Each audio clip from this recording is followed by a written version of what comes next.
Buenas noches. Desafortunadamente, toda mi vida me he acostumbrado a hablar de pie.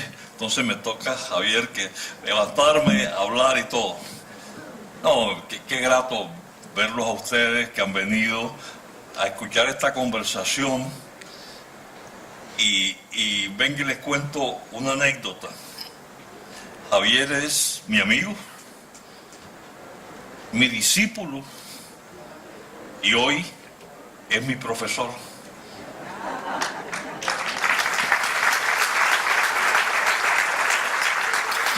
Qué grato cuando el alumno supera al profesor. Qué grato cuando los hijos superan a los padres. Es como la cadena en la vida que nos lleva, nos produce tanta satisfacción y tanta felicidad. Cuando Javier era estudiante, soy todavía un profesor estricto. Entonces yo cogía y buscaba los apellidos, comenzaba a identificar la procedencia geográfica de cada uno. Romero, ¿tú eres de dónde? De Montería, profesor. Tú eres de Montería. Te tiene que ser el mejor de mi rotación. El mejor. Pero ¿por qué? Precisamente por eso. Porque tú eres de Montería y allá el talento abunda. Y el talento y ese talento hay que explotarlo. Y miren, tenía razón, ¿no? Eso es.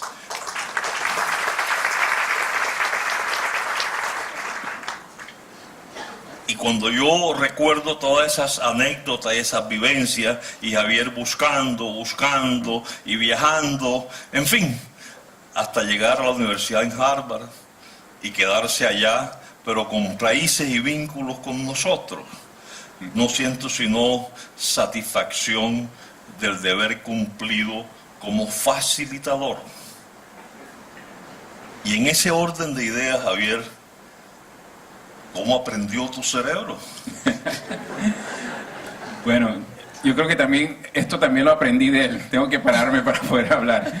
Y son conductas aprendidas y vamos a hablar un poco de eso. Pero primero que todo, quiero agradecer a la alcaldía y a la semana por esta invitación. Realmente es mi primera, créalo o no, después de 15 años dando conferencias por todo el mundo, esta era mi primera vez en Montería.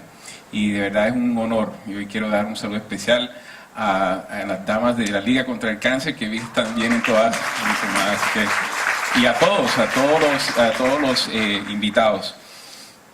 El tema del aprendizaje para mí ha sido fundamental y creo que realmente esa ha sido la forma en que transmitimos conceptos y cómo deberíamos educar no solo a nuestros estudiantes, sino a nuestros hijos y a nuestros amigos realmente. ¿Cómo hace el cerebro para hacer eso? Hoy en día puedo hablar de muchas bases científicas, pero realmente el cerebro toma conceptos y los vuelve una proteína y las almacena en una neurona. Y luego es capaz de tomar esa misma proteína y poder evocarlo, es decir, repetir ese aprendizaje. Eso es muy lindo y científico y biológico, pero realmente, ¿cómo hace la persona para aprender más? Y les voy a dar una descripción. Hay un libro excelente que se llama Caminando con Einstein. Es un libro que se llama de apellido Jared, es un psicólogo que además es un escritor del Washington Post, de un periódico muy prestigioso en Estados Unidos. Y él lo que quiso investigar era ver cómo hacen las personas para memorizar. Había unas olimpiadas que las personas que más sabían de memoria iban y podían recitar libros completos memorizados. Y básicamente él aprendió en esas giras con esa olimpiada, aprendió que el aprendizaje realmente se puede educar, puede uno modularlo. ¿Me explico? Él se dio cuenta que uno tiene que hacer asociaciones. Entonces, cuando yo empecé, voy a imitar a este hombre, empecé a decir, bueno, conocí una persona, me lo presentaron hoy, se llama Gustavo, y me acuerdo, Gustavo era altísimo. Entonces, Gustavo, en inglés, Gustavo, y la G de jirafa. Entonces yo decía, como era alto, tenía que asociarlo con algo que era alto. Y lo asocié con jirafa. Y siempre me acordé de Gustavo, hasta que un día la memoria me jugó una mala jugada. Señor Jirafa, ¿cómo está usted? Sin embargo, las asociaciones en el mundo son más importantes. Hoy en día se sabe muy bien que el aprendizaje de los niños es importante. Y ahí es donde la lectura es supremamente importante, porque el niño no es solo la lectura, es la asociación de esa lectura con el mundo real. Y es la forma en que los niños pueden empezar a comprender esos dos componentes, de unir lo fantástico y lo irreal con el mundo real. Esa asociación es lo que hace que se desarrolle la memoria en los niños. Entonces, ha habido muchas formas para poder describir eso, y yo creo que el doctor Burgos hizo muy bien conmigo. Me dice, tiene que ser doble mejor. Eso me ha pasado en todo el mundo. En Harvard me decían lo mismo, usted es extranjero, tiene que ser doble. Bueno, pero el aprendizaje tiene muchas betas y muchas consignas, y lo más importante y una recomendación es léase ese libro, Caminando con Einstein, y realmente va a comprender cómo el cerebro realmente puede almacenar mucha información, y es práctica, simplemente asociaciones con el cerebro. Hay experimentos demostrando que eso es real, que realmente el cerebro puede ser una casa, y uno realmente pone conceptos dentro de cada uno de los cuartos, y esa es la forma en que el cerebro realmente aprende. Ahora, muchos de los países están tomando medidas para mejorar el aprendizaje. Yo le voy a preguntar al doctor Remberto.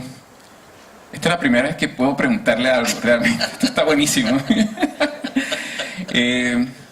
¿Cómo cree usted que los países o los colegios pueden crear un ambiente fértil para el aprendizaje? Mire, el ambiente fértil para el aprendizaje. Yo creo que la mejor escuela es la familia, siempre y cuando los padres tengan el sentido común de hacer las cosas en forma inteligente. Sentido común y forma inteligente. Si yo le pregunto a ustedes qué es la inteligencia, cada uno de ustedes tiene una definición distinta. No es el coeficiente intelectual, no es el grado, no es la maestría. La inteligencia, creo yo, es la capacidad que tiene el individuo de elegir. Mire, como educador uno tiene que saber que cada individuo tiene una inteligencia distinta. Cada individuo tiene una inteligencia diversa, y cada individuo tiene una inteligencia dinámica. ¿Qué significa eso?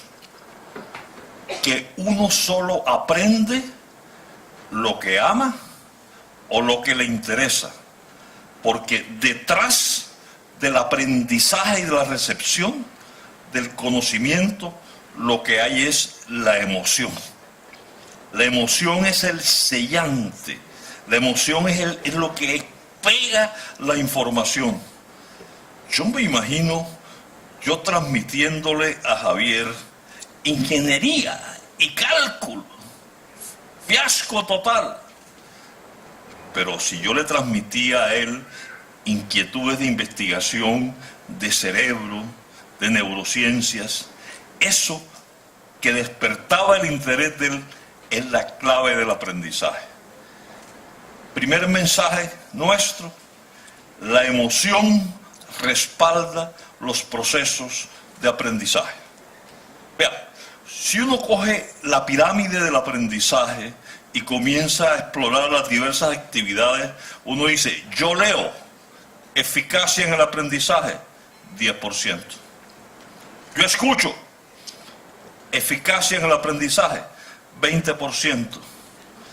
Y en la medida en que yo me voy haciendo protagonista activo, mi aprendizaje se va estimulando hasta llegar a lo que nosotros pensamos hoy día que es la clave del aprendizaje. El aprendizaje por problema en donde el individuo participa. Cuando usted le dice a su niño, vamos a analizar esta película, lo está metiendo en el problema y le está estimulando ciertas áreas para que él comience a resolver.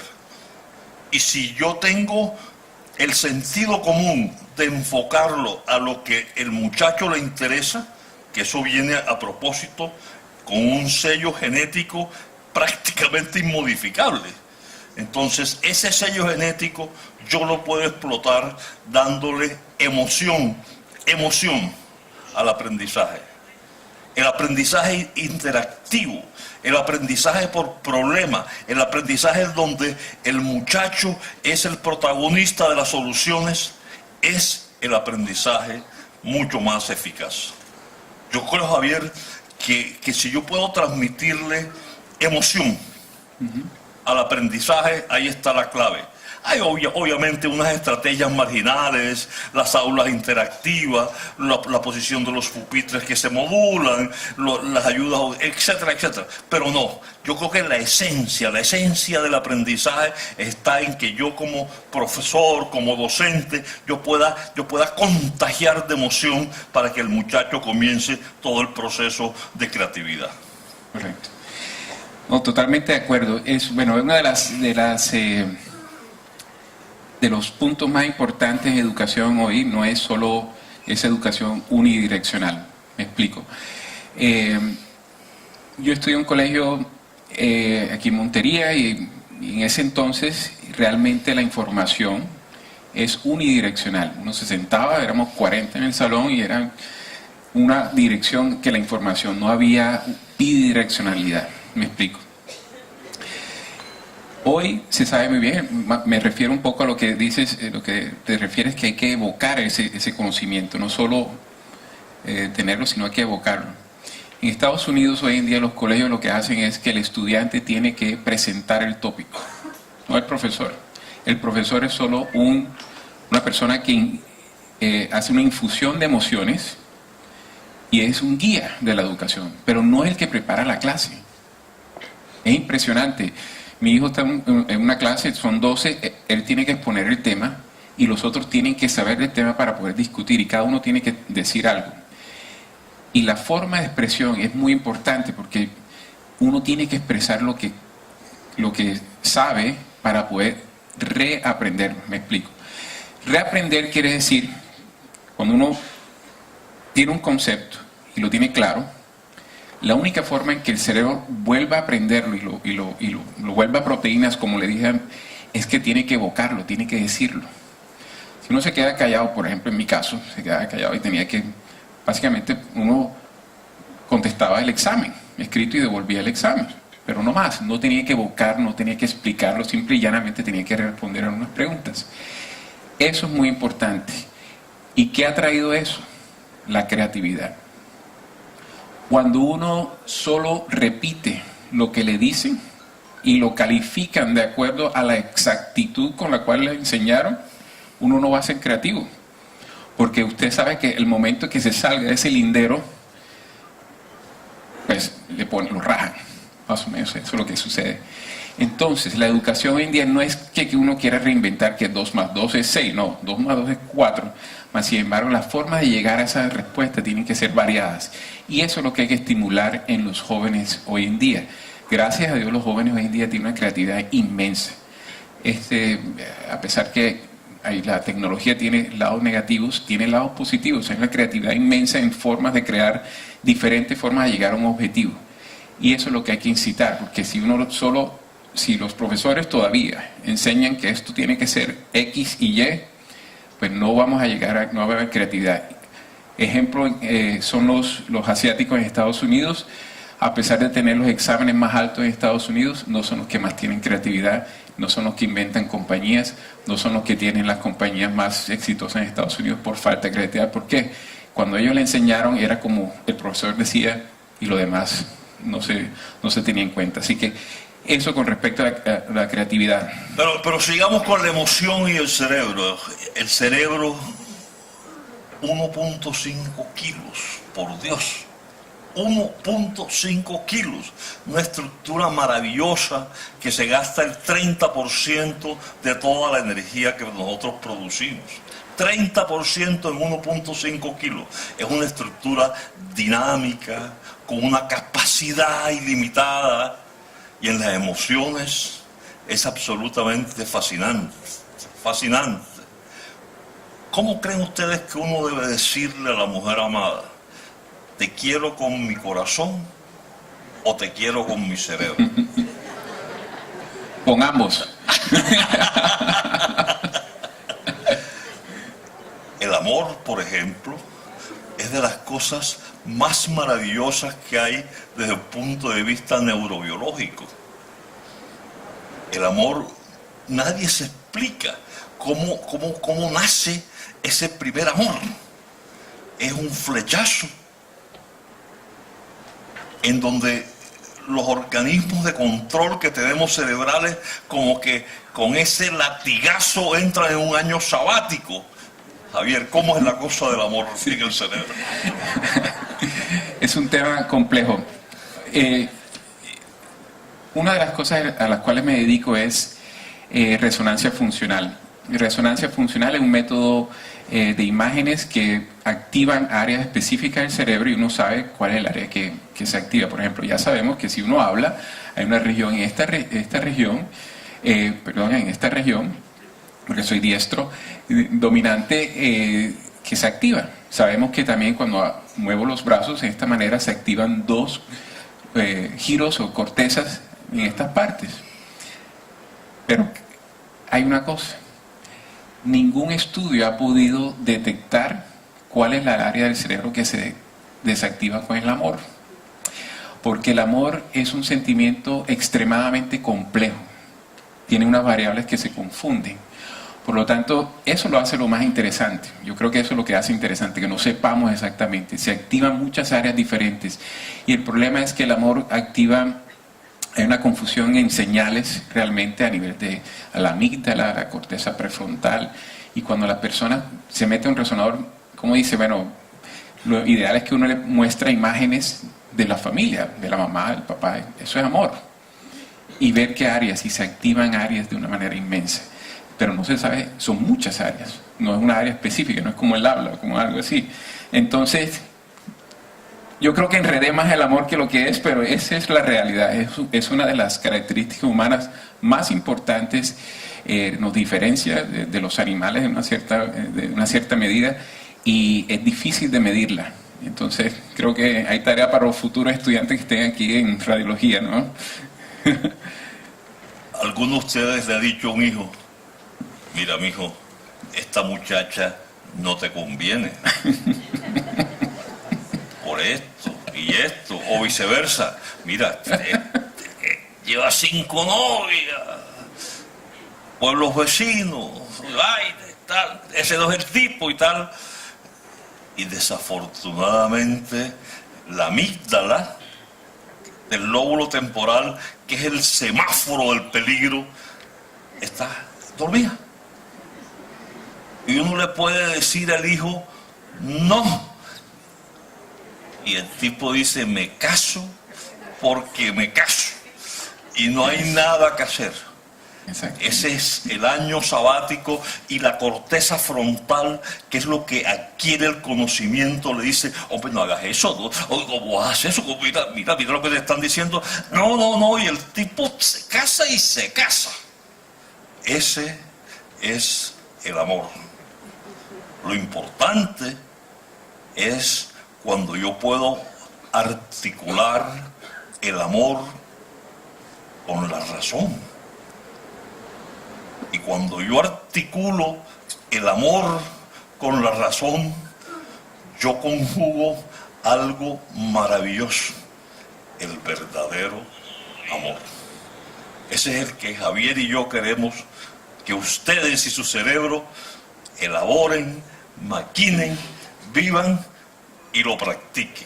Ese, el que conjuga la amígdala del lóbulo temporal con la corteza prefrontal, el de la razón con la pasión. No sientes. Quiero hacerte la pregunta porque quiero que aclares algo. Hemos hablado de cosas muy lindas, muy bellas, aprendizaje, memoria, educación. ¿Dónde crees tú que convive la violencia? ¿Y cómo crees que eso afecta, cómo la educación desde pequeños nos afecta en la violencia? La violencia en este país es un problema de salud pública. Cada familia, en forma directa o indirecta, ha sufrido los efectos de la violencia. Y cuando uno mira el colectivo como país, hemos crecido y vivido en un país violento por antonomasia. Y uno dice, carajo, ¿qué será lo que pasa en Colombia, que no pasan en países vecinos, que tenemos estos altos índices de violencia? Y del colectivo se va uno al individuo, y el cerebro funciona en esta forma. Tiene una estructura profunda, que es la amígdala del lóbulo temporal, y tiene otra superficial, que es el lóbulo prefrontal. Entonces, cuando uno va en una calle oscura y lo van a asaltar, la amígdala comienza a botar peligro, peligro, ojo, ojo, ojo. Y de pronto, cuando uno ve que es un policía, comienza a decir, hombre, no seas bobo, no era nada, no tenías por qué asustarte. Pero funciona armónicamente. O sea, el comportamiento del individuo es, yo tengo tanto apego a la finca que siempre lo asimilo como cuando uno va montando a caballo, tiene la rienda así y va así, y cuando la amígdala dice peligro, uno aprieta, y cuando el lóbulo frontal dice no es nada, uno afloja, y el caballo se va desplazando. Entonces hay dos tipos de violencia individual. Una, la impulsiva, a usted le arrancan el reloj, inmediatamente la gente reacciona y reacciona con lo que sea. Y otra es la violencia premeditada. A mí, en el país, la impulsiva lo interpreto como un mecanismo de defensa, pero la premeditada, por Dios, algo está mal, Javier, en nuestros valores para yo elaborar un proceso que lastime a otra persona. Ahí, como sociedad, nosotros estamos fallando, como sistema educativo, como colectivo social, la inequidad. Pero es que resulta paradójico que en los sitios más pobres no son los sitios de más violencia. Resulta paradójico que en los sitios más violentos es donde hay más dinero. Los sitios sedes del narcotráfico, los estudios nuestros han demostrado que es donde se asienta más la violencia. ¿Y el narcotráfico qué es? Es una expresión de violencia. Es intoxicar el cerebro de nuestros muchachos, y eso es lo que produce la violencia. La violencia premeditada exige un análisis crítico de nosotros como sociedad, porque yo estoy elaborando el daño para mi vecino sin importar la consecuencia. La violencia impulsiva yo creo que es como la reacción propia del individuo. Entonces, Javier, saltemos una generación, y ¿qué hacemos con nuestros muchachos adolescentes? Bueno, quiero tocar el tema de la violencia y después vamos a los adolescentes, porque es un tema que realmente tiene mucho que ver con la forma en que nos comportamos. Hay un experimento que se hizo en los 60, los 70. Se hicieron los experimentos más locos que se puede en California. Realmente estuvieron, más hoy en día la gente mira atrás y dice, ¿cómo hicieron esos experimentos con humanos de neurociencias? El experimento que hicieron en el 68 en UCLA fue un experimento donde ponían un niñito en un cuarto aislado con un muñeco que era un payaso, y su papá entraba al cuarto al mismo tiempo. La orden era la siguiente: El papá podía acariciar el payaso y tratarlo bien y decirle cosas positivas, que mire, y jugar con el payaso. O le podían decir al padre, al payaso, pégale en la cara y patealo. Estamos hablando de niños de 6 años, de 4 a 6 años. Luego sacaban al papá del cuarto y miraban cómo se comportaba el niño. Y era la dicotomía de comportamiento es una cosa impresionante. El niño que le enseñaban, o que como no le decían, era un ejemplo. Por ejemplo, no era que no le pegara el muñeco, no, era que él hacía la agresión. El niño que estaba en ese ambiente de agresión acerca del payaso, volvía y cometía la misma agresión. Y el niño en que no lo hacía, en una proporción. Pero mire lo interesante que este experimento arrojó, que para mí es más interesante. Se dio cuenta de que realmente la violencia tiene que ver con algo genético y de género. Me explico. Cuando era el papá que cometía la agresión, el niño varón hacía la agresión. Pero si era la mamá que hacía la agresión, él hacía la agresión en un porcentaje mucho menor. Por lo tanto, se sabe muy bien, por lo menos en este experimento que se hizo, que el varón sigue mucho el ejemplo del padre y la niña recibe más de la madre en este experimento. Esto es un caso muy exquisito, muy controlado.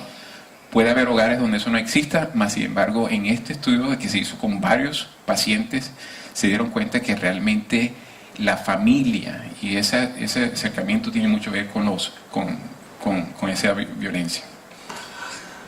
Javier, hay que estimularlos a ellos y hay que estimularlos con metáforas y con anécdotas.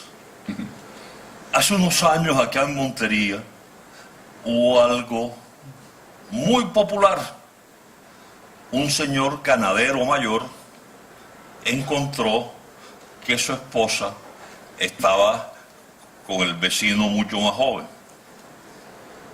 Y en un ataque de furia e intenso dolor,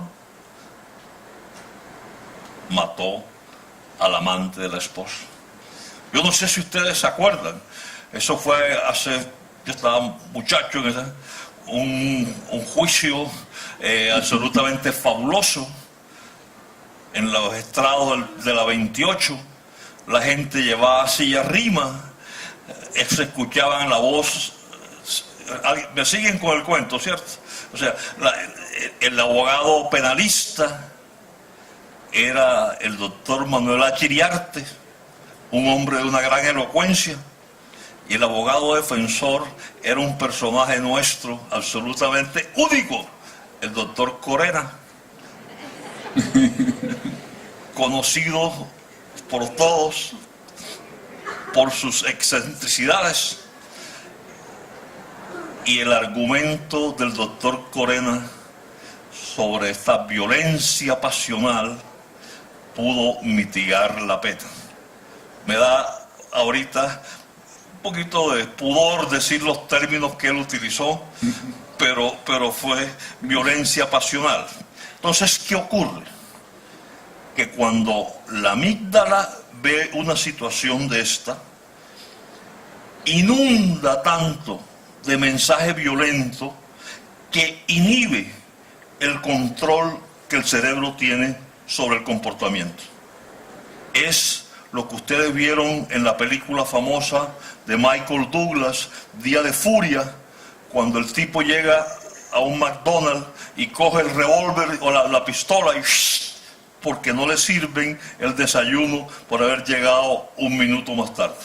Entonces, la violencia pasional es el ejemplo típico de cómo esos actos impulsivos no hay corteza cerebral que los pueda controlar. Bueno, ese es un tema que cabe en lo que voy a hablar ahora, que pues vamos a hablar de adolescentes, y este es un tema que me apasiona porque tengo 2 adolescentes en mi casa y de verdad es un reto para todos y afortunadamente la ciencia realmente ahora ha explicado qué es lo que está pasando. Yo me acuerdo, mi mamá me decía, no, eso son las hormonas, ¿sí? Y realmente eso era una teoría válida hasta hace poco. David Siegel, que es un neuropsicólogo de Stanford, empezó a mirar por qué los adolescentes toman tanto riesgo. Si ustedes se dan cuenta, en los adolescentes es mayor incidencia de accidentes de carro, mayor transmisión de enfermedades sexuales, mayor casamiento sin realmente, o mayor cantidad de niños sin que lo quisieran. Es una cantidad de riesgos importantes que toman los niños a esa edad. ¿Por qué lo hacen? Pues la gente decía, bueno, es que no se ha madurado. Y en cierta forma sí es cierto. Como Remberto había explicado, hay una amígdala. La amígdala, ¿quién sabe qué tan grande es la amígdala? Alguien que me diga. ¿Cómo qué? Exactamente, es el tamaño de una almendra. Y la importancia de una almendra en el cerebro es total. Nuestros sentimientos, nuestros impulsos vienen de una parte del cuerpo que es del tamaño de una almendra. Y toda la corteza frontal es la que la controla. Vamos a ver que en los adolescentes la amígdala está totalmente desarrollada, está muy fuerte, pero la corteza está débil, no está desarrollada. Por lo tanto, siempre la amígdala le gana a ese inhibidor, siempre le gana. Ahora, uno dirá, ¡qué locura de desarrollo! No, realmente David Siegel hizo una cantidad de experimentos y se da cuenta que filogenéticamente el ser humano a esa edad necesita tomar riesgo para poder aprender, para poder correr, para poder saltar. Si usted tiene un niño que no tiene ese ímpetu, realmente es un inútil, porque no va a experimentar. Es el momento de la vida en que el ser humano más aprende, a una velocidad increíble. ¿Por qué? Porque tiene que aprender que su cuerpo hoy en día es diferente, es más grande, le están saliendo pelos por todos lados, y todos los impulsos. Entonces hay 5 cosas que suceden en el adolescente. Tiene que tener la sociabilidad, empiezan las emociones a dispararse, su sexualidad se empieza a desarrollar. Es una inmensidad de factores que están contribuyendo por eso. Y tienen que considerarlo como normal. Obviamente que hay desviaciones, hay algunas desviaciones, pero sí es cierto que si ese niño no tiene esa posibilidad y ese ímpetu para sobrepasar, no vamos a tener niños creativos. Hoy en día, si te das cuenta, las compañías de hoy que son respetables fueron creadas por adolescentes. Facebook fue creada cuando él estaba en Phillips Exeter. Mark Zuckerberg tenía 17 años, 18 años. Napster, que fue otra compañía para bajar música, también fue un niño adolescente. ¿Qué fue lo que pasó? Que simplemente ellos dijeron, yo quiero hacer las cosas como yo quiero, y le hicieron así. Si ellos se hubieran quedado en su casa sin hacer nada, estas compañías hoy en día no existieran. Así que ese creo que es el desarrollo, pero quiero que Remberto también hable acerca de la parte negativa de todo esto. Pero Javier, la amígdala es muy importante como regulador de emoción, pero hay un punto que el cerebro es absolutamente único: la creatividad. Uh-huh. ¿Cómo se inspira una persona? Es dificilísima la pregunta si hay un sitio de inspiración. Paul McCartney, cuando le preguntaron cómo compuso Yesterday, el hombre dijo: yo lo soñé la noche anterior. Sting, le hicieron un estudio cuando él tocaba de resonancia magnética funcional, uh-huh, para ver dónde estaba el sitio de la inspiración y de la creatividad. Y a sorpresa, todo el cerebro se iluminaba. Sí. Entonces, eso de que es el cerebro derecho o el cerebro izquierdo, yo no estoy tan seguro. Yo creo que son todas estas interconexiones. Pero mire, le voy a contar una cosa que ya no es secreto ni es infidencia. Yo operé a Diomedes Díaz, la persona con mayor empatía que yo haya conocido. Cuando Diomedes llegaba a mi consulta, los pacientes que estaban en los otros consultorios abandonaban la sala de consulta para ir a saludarlo. Yo no he visto un hombre que tuviese más química. Y en el momento de la cirugía nos tocó despejar para que las enfermeras dejaran, pues, o sea que, por Dios, o sea, el tipo era único. Yo le digo a los pacientes míos antes de cirugía, piense en algo bonito, algo optimista. La última paciente de Montería me dijo, pienso en Coveñas. Y yo, perfecto, piensa en Coveñas, para que el cerebro se inunde de optimismo, de neurotransmisores, de mensajeros favorables, que entre otras disminuye el riesgo de infección. Correcto. Diomedes estaba muerto de susto. Yo le dije, cacique, piense en algo bonito, algo que lo inspire. Eres médico. Un momentico. No me anestesien. Yo voy a cantar. Es lo que eso quiere eso, que cante. Y cantó Cristina Isabel en quirófano. Cristina Isabel en quirófano tiene un párrafo que dice, si un monteriano de ti llega a enamorarse. Y yo me preguntaba, este hombre sensacional, de toda esa cantidad de canciones y de abuso de Diomedes, ¿por qué en ese preciso momento tenía que traer a colación Montería? Y el propósito era uno, inspirar a su cirujano para que el acto quirúrgico fuese de la mejor manera posible. Yes. No, miren, a mí Montería me inspira. La música nuestra me inspira.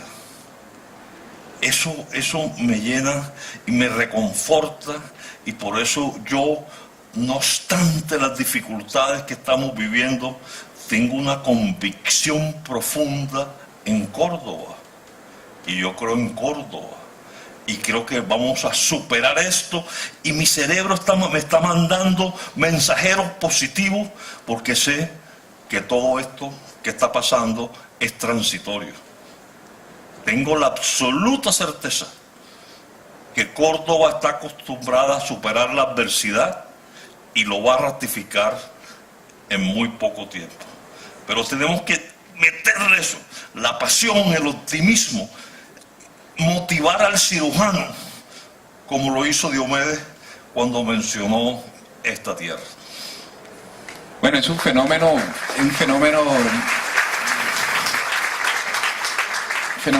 esencial, el hecho de cuando los tiempos son duros, y hay una cosa que se llama resiliencia, y realmente es un término que hoy en día tenemos que tener en cuenta. Es un tema importante, el hecho que el humano, de todas sus facultades cognitivas, de todas las cosas positivas que tiene, y hay algo que es importante, es la capacidad de caer y levantarse.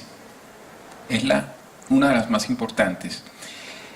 Y no me van a creer, no hay una prueba en el mundo neuropsicológica que pueda probar qué tan resiliente es una persona. Angela Duck hizo un experimento interesante, trató de mirar esto en Estados Unidos para entrar a la academia, se llama West Point, que es la academia militar más importante de Estados Unidos.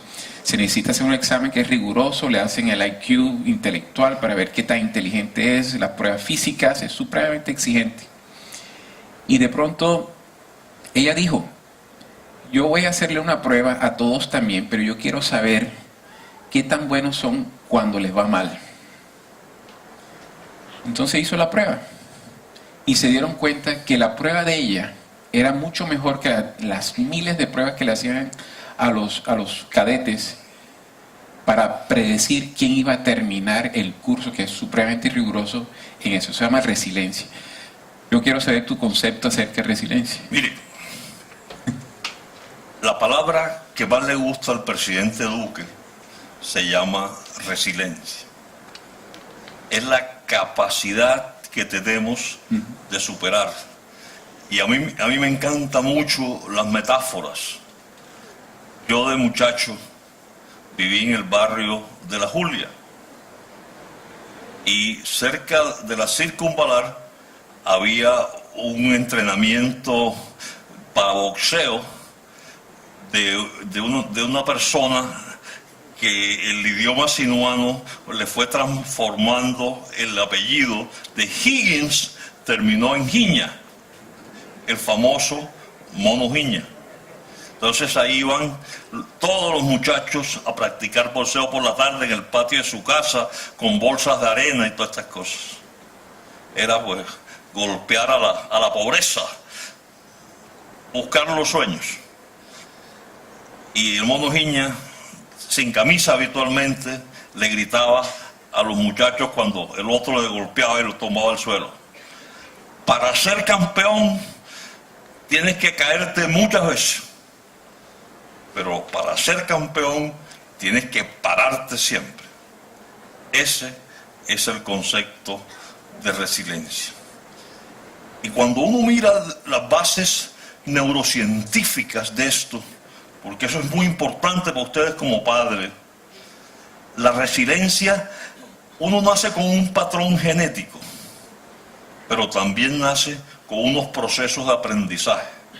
Cuando yo le inculco a mi niño la capacidad que tiene él de recuperarse después de una derrota, después de una mala nota,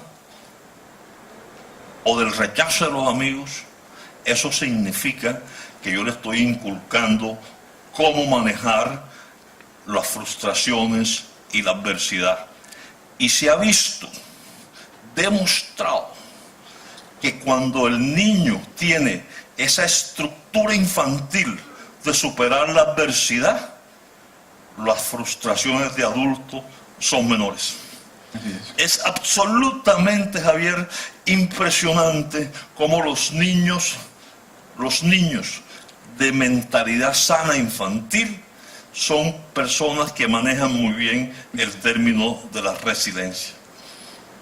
En el año 2003, ahora estoy poniendo fechas aquí, pero en el 2003, el doctor Burgos me invitó a dar mi primera conferencia en Colombia, en Cartagena, en el marco de la Sociedad Latinoamericana de Neurocirugía. Hablé de aneurismas cerebrales. Y me acuerdo mucho porque pues, él siempre me ha estimulado mi carrera y siempre me ha ayudado. Ese día me llegó un muchacho a mi charla y me preguntó: ¿cómo hago para llegar a Estados Unidos?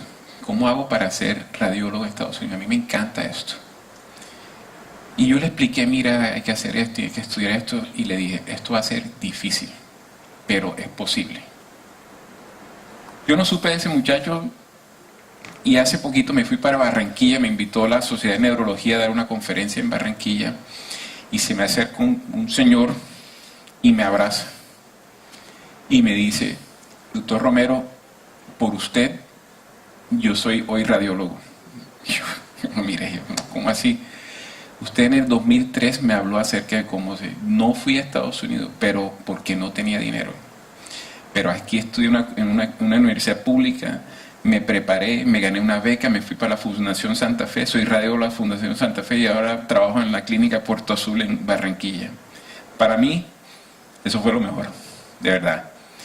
Y eso es resiliencia, es un joven que a pesar de la adversidad y la dificultad, se le mostró el camino, se le dijo que había que hacerlo, había que luchar. Él se cayó muchas veces, me dijo, había momentos que me quedaba, no podía pagar mi matrícula en la fundación y me tocó salir de él.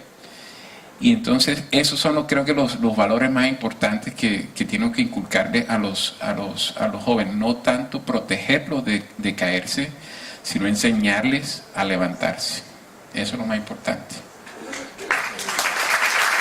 Mire, pero el cerebro, que apenas lo estamos entendiendo, tiene unos sistemas de comunicación y unas vías 4G absolutamente fabulosas. Por ejemplo, hay uno que se llama el sistema de recompensa. ¿Por qué las cosas que a mí me producen placer, yo las repito. Comer un chocolate, un buen vaso de peto, el sexo, que garantiza la preservación de la especie, porque el cerebro interpreta eso como placentero y el sistema de recompensa hace un circuito, y ese circuito tiene un mensajero que se llama la dopamina, y la dopamina es la que me produce esa sensación agradable. ¿Quién no ha disfrutado un peto a las 5 de la tarde? Y las otras cosas que les mencioné. No todavía. Ahora bien, ¿qué pasa si yo le hago conejo al mensajero? Y yo meto un mensajero disfrazado. Y ese mensajero disfrazado produce placer inicialmente. Y me va acostumbrando ese mensajero, me va acostumbrando y requiero más. Y ya ese no me alcanza y busco otro. Y luego ese tampoco me alcanza y busco varios. Y yo caigo en el calabozo de la adicción. Así, el que me puso conejo al mensajero genuino, la marihuana, me lleva a la cadena de la adicción. Entonces, yo me pongo a pensar, ¿qué le digo a los padres para que sus no caigan en la adicción? ¿Cómo les explico que el sistema de recompensa tengo que construirlo en una forma distinta? Entonces yo les digo, vamos a buscar esas cosas que estimulan el centro de recompensa. Por ejemplo, para Javier, el estudio, la investigación. Para Marcos Daniel, una ciudad que progrese. Para cada uno de ustedes, los propósitos y los nortes que tengan en su vida. La única forma, el único antídoto que yo tengo para combatir el cáncer de la adicción es que nuestros muchachos, nuestros hijos, tengan un sistema de recompensa que no necesiten esos tóxicos que los está acabando. El estudio, el deporte, las aspiraciones, el progreso. Y no disfrazar a esas ilusiones de adicciones que lo que hace es abrir las puertas de tóxicos mayores. Sí. Un tema que estábamos hablando, y esto tiene mucho que ver con por qué los jóvenes se comprometen a estas adicciones. Y un tema en general que ha sido, es que falta algo. Y creo que ese es objetivo en vida, es objetivo o constancia en un deporte o algo. Pero se genera desde eso está muy engranado con ciertos valores morales. Y hablemos un poquito de valores morales. Y yo me acuerdo cuando a mí me enseñaban valores morales, era algo, pues, sí que la iglesia se los infundía a uno, pero realmente la iglesia somos nosotros. Los humanos formamos diferentes iglesias, no porque la iglesia no esté aquí, es la sociedad. Y los valores morales realmente están fundamentados en poder sobrevivir. El humano no puede sobrevivir solo. Es una cosa muy importante. Se sabe muy bien, hoy se sabe, si una persona está soltera por más de muchos años, su pronóstico de vida se disminuye de una manera importante. Entonces, los valores morales realmente nacen en esa capacidad del ser humano de socializar. Me explico, lo que tú comentabas acerca de que había, si uno ofendía a una persona, esa persona de pronto venía y una violencia regresaba. Realmente el hecho de uno no hacer eso es para que no haya repercusiones, para poder vivir en sociedad, y de ahí nacen los valores. Eso está en un sitio en el cerebro, ya sabemos dónde están los valores, y está, si más o menos ustedes, donde está la nariz, este lóbulo frontal, ventromedial, aquí mismo atrás, toda esta parte es la parte de los valores morales, y ahí se alojan. Y como sabrán, hay un experimento que se destacó, un señor que era muy religioso en Estados Unidos, precisamente en Nueva Inglaterra, donde yo vivo, en Boston, erraba caballos. Y una vez estaba errando un caballo y la varilla se partió y se le incrustó en ese mismo sitio. El hombre era religioso, era pastor, evangélico, era de las personas más representativas de la sociedad. Y luego de ese trauma se convirtió en ladrón, dejó a su familia, se volvió vulgar, se volvió increíble. Su vida totalmente desapareció. Y era porque destruyó esa parte del cerebro, que es la encargada de tener los valores morales. Y eso es, toda la sociedad en el mundo tiene ese sitio. Y yo creo que todo lo que estamos tratando de indicar es fortalecer eso en nuestros hijos, fortalecer esa convivencia, esa similitud y lo que hablamos del... Nosotros somos seres sociales por excelencia. El cerebro nos hace seres sociales. Es parte de nuestra esencia como especie. Yo no puedo terminar sin mencionarle dos puntos. Si ustedes se llevan este mensaje, miren, creo, Javier, que ha valido la pena estar acá. Uno, miopía del futuro. Miopía del futuro. Yo quiero la recompensa inmediata, no me importa a qué precio, sin medir las consecuencias de mis actos. Esa es la enfermedad nuestra. No me importa cómo, yo quiero las cosas ya, ajeno a lo que pase en el futuro. Miopía del futuro. Piensen en esos muchachos de la edad de nuestros hijos, con esos líos judiciales tan horrorosos, que han sacrificado su porvenir por recompensa inmediata. Piensen. Y lo otro, Javier, es un experimento que a mí me cautivó. Se llama el experimento del parque de ratas. Un psicólogo cogió una rata y la encerró en una jaulita.